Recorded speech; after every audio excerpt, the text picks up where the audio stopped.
17 বছর রক্ত ঝরা সময়, পিলখানার চিৎকার, বিনা বিচার ও অবিচারে ফাঁসি, শাপলার লাশ, বিশ্বজিতের ছিন্ন ভিন্ন শরীর, আবরারের নিথর দেহ আর জুলাই অভ্যুত্থানের শহীদদের রক্ত সবকিছু মিশে আছে আজকের এই বাতাসে। এই ভূখণ্ডের মাটি সাক্ষী একজন কুৎসিত নারীর ক্ষমতা লোভ কিভাবে রাষ্ট্রকে পরিণত করেছে গুমের কারখানা।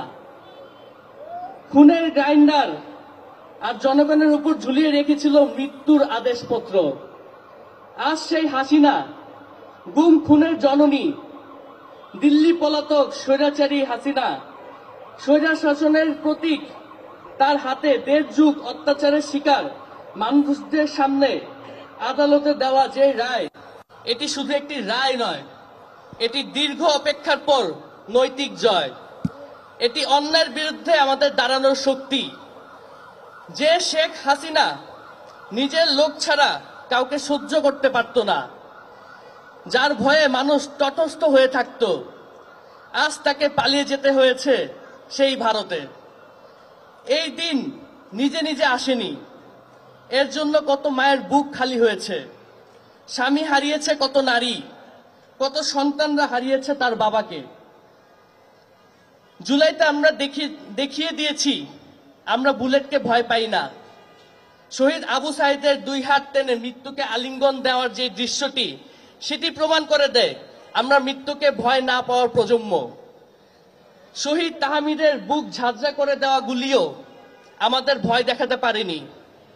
আমার ভাই মুগ্ধকে থামাতে পারেনি রাস্তায় নেমে জীবন দিতে, থামাতে পারেনি 2000 শহীদকে জীবন দেওয়া থেকে।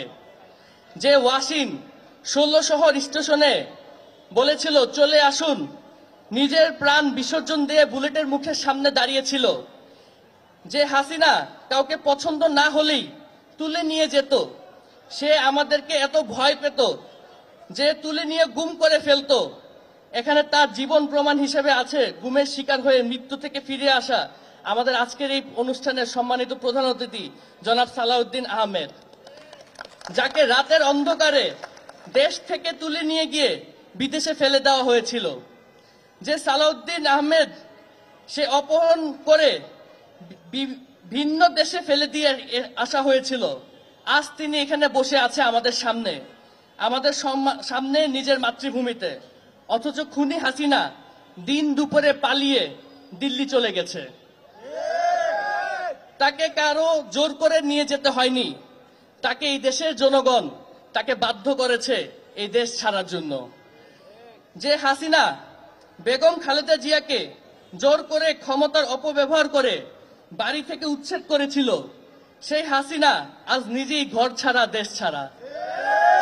যে হাসিনা অসুস্থ বেগম খালেদা জিয়াকে চিকিৎসায় মৃত্যুর মুখে ঠেলে দিয়েছিল, সেই হাসিনা আজ দিল্লিতে লুকিয়ে আছে নিজের প্রাণ বাঁচাতে। হাসিনা আর কখনো ফিরবে কিনা জানি না, ফিরলে আমরা তাকে বিচারের মুখোমুখি করব ইনশাআল্লাহ।